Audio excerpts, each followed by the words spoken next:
And jazz fans all over were abuzz and left in shock after the revealing of a whole new take on the yearly festival that attracts fans from all over the world. For our first Jazz Vibe, let's pick the brains of John Emmanuel, the PRO for the St. Lucia Tourist Board, and find out what's going down with the new look. So John, you're here today with Jazz Vibe and we're talking about jazz, all things jazz and arts. Yeah, so thank you for coming. You're more than welcome. No problem. First of all, let's talk about the new format for jazz. How did you come up with that? From a lot of discussion, a lot of consultation, we realized that after hosting St. Lucia Jazz for about 20-21 years, there was need to sort of reinvent the activity. And you would hear that refrain throughout the entire program for 2013. Rebranded, re-energized, refreshed, revamped St. Lucia Jazz and Arts Festival. And so we thought, how could we really make it what we said it is? Revamped, re-energized, refreshed. Why not ask the people involved? And we sought to get feedback from the artists, concessionaires, the general public, from journalists, a wide cross-section of persons. Give us your input as to how you think we could make the event better, because we realized that it had sort of plateaued, that it was no longer creating the buzz, the hype, the excitement that it once generated in bygone years. And so when we looked at all of the evidence, it pointed us in this direction of that of St. Lucia Jazz and Arts. And this is more than just a name change.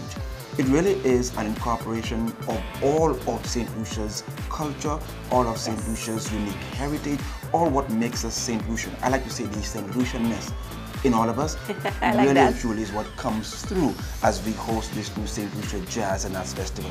And as we unveil the program, you will see more and more that it is exactly as I say, more than just a name change. It really is an involvement of St. Lucian artisans across the board.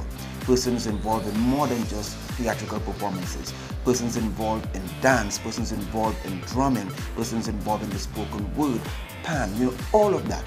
Bringing it together to see how we can, all of the arts, to see how we can showcase that uniqueness of St. Lucia and to tie that in on a world stage with regards to the music. Very nice. I like that whole St. Lucianness that you described, and of course, after it was revealed that they have this new name and of course the lineup for jazz, I felt this kind of sigh of relief, because you have this whole movement now with the arts and everything in St. Lucia. So how does the St. Lucia Jazz and Arts Festival benefit the artists and the professionals involved? Yeah, very good question.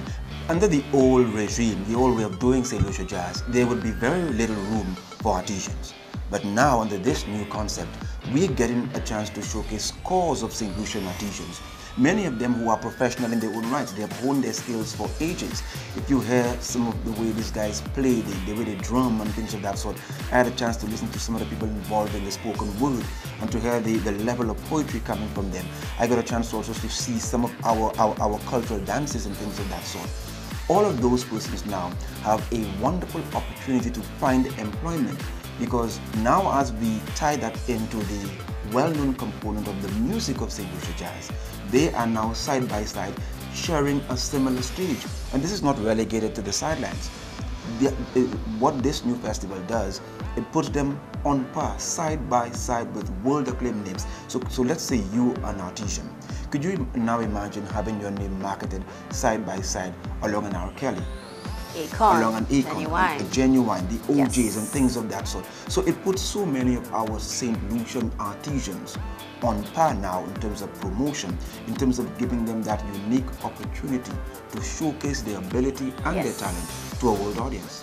I believe so. I believe so. And I mean, of course, like I said, you breathe a sigh of relief on the artists that they finally get their chance to do that. And of course, with the St. Lucia Jazz and Arts Festival, we have this new additions. So let's talk about some of the new additions, some of the stuff that used to happen before that's happening again. And again, all of that is part of what is creating the hype, is what is creating the buzz for this new St. Lucia Jazz and Arts Festival. Several of us can recount the old Balambush days, but sad to say several of us cannot, because it has been missing for such a long part of the festival's history that not many St. Lucians or many patrons know of the atmosphere of Balambush. Balambush, by the way, is in Choiseul, known as the craft mecca of St. Lucia. So can you imagine a return to the Balambush days? Balambush is back in 2013, and we tie that now into the whole idea of the art and craft village. So when you walk into that area of Balambush, not only are you getting wonderful music that is synonymous with St. Lucia Jazz, but you get an opportunity to see the talent of St. Lucian artisans in a sector of St. Lucia that is known for being a mecca for craft. And that is one nice aspect. In 2012, we were able to also bring back the opening of St. Lucia Jazz, and we have kept that also for the 2013 component. Why the opening is so significant?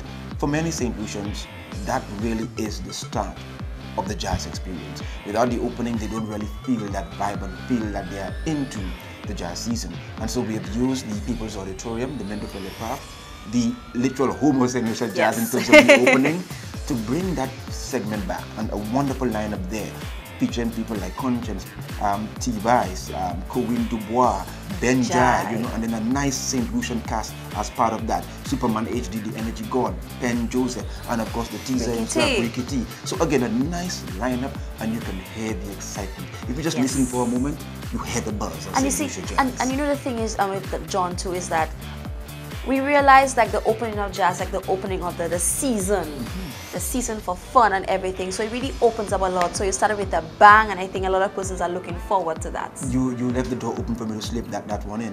Normally we hear the cry for that logical nexus between the jazz and St. Lucia Carnival. Yes. With the advent of the arts being such a critical factor now, it makes that even easier for that symbiotic relationship to happen.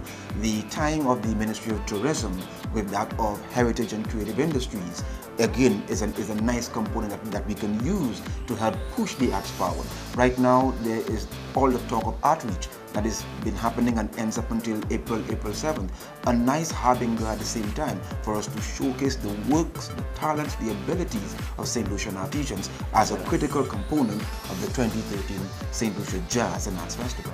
Fabulous. Well, thank you so much for coming by, John. I'm looking forward to seeing all the acts and all the performances for the St. Lucia Jazz and Arts Festival. So guys, stay tuned. Next week, we have much more coming up on Jazz Vibe. We'll be talking about the lineup and the artists. The launch of the St. Lucia Jazz and Arts Festival will be going down on April 30th. But tune in every week right here on The Vibe for unprecedented access behind the festival. It's time for a short break. We'll be right back, Vibe Crew.